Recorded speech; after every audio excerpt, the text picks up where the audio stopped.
जिते जेसीबी चढ़ी सिंह उपर वेदना हो भारत वर्षर विराट इतिहास को वेदना हो ओडिशार स्वाभिमान को।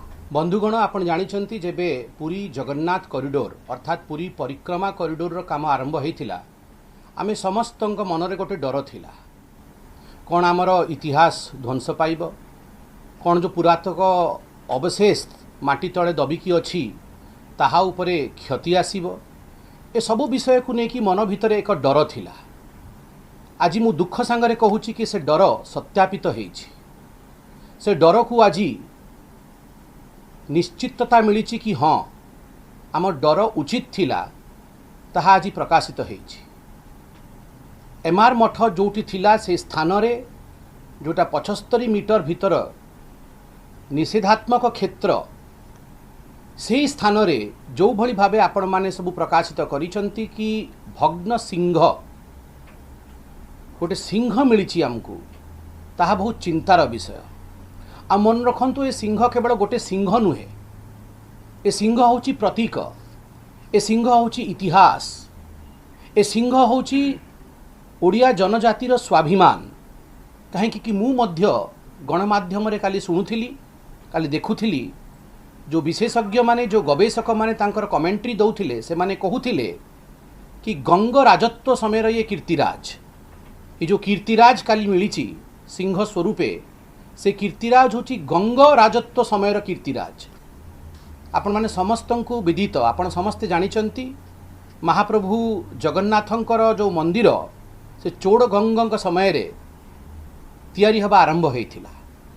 ये साधारण विषय नु एते बड़ धरोहर माटी भितरे दबिकी थिला से धरोहर आज आम समस्तंक समक्षरे प्रकाशित पाउची।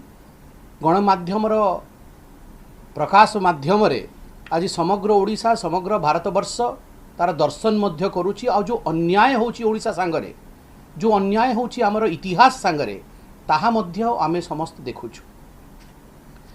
गोटे कथारे कथा अछि सत्य केबे लुचि नाही सत्य केबे लुचि नाही सत्य प्रकाशित हुए सत्य प्रतिपादित हुए। सत्य होची सहस्र बाहु पुरुष सत्य होची सहस्र शीर्षा पुरुष सत्य होची सहस्र पाद पुरुष सत्य होचंती सहस्र चक्षु पुरुष। सत्य को केबे आप ढांकी की रखी पारिबे नाही। सत्य आज नहले काली प्रतिपादित हब आज नहले काली प्रकाशित हब।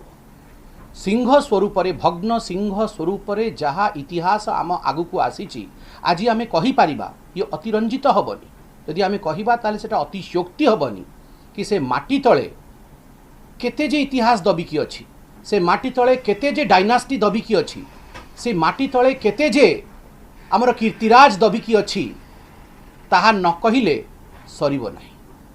अनंत कथा था माटी तले दबिकी अच्छी आज बहुत आवश्यक कि आमे ए विषय चिंतित हवा ए विषय चर्चा करिबा आ जहाँ सत्य ताकू स्थापित करिबा सेटा होची आम दायित्व ओडिया जातिर आज सेटा दायित्व।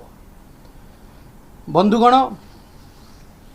जीपीआरएस अर्थात ग्राउंड पेनिट्रेटिंग रडार सर्वे ये होची एक वैज्ञानिक तरीका ये होची एक वैज्ञानिक टेक्नोलोजी आ जो 100 मीटर पेरीमीटर रही जहाँ को आम प्रोहिबिटरी जोन कहूचु निषेधांचल कहूचु निषेधात्मक क्षेत्र कहूचु ता बाहर जो 200 मीटर रही जहाँ को आम रेगुलेटेड क्षेत्र कहूचु यही क्षेत्र मानकरे आम समस्तंकर मंतव्य आमे मध्य प्रेस कॉन्फ्रेंस करिकी कहिथिलु कि राज्य सरकार को खनन आरंभ करबा पूर्वरु खोलतड़ आरंभ करबा पूर्वरु गोटे जीपीआरएस करबा कथा।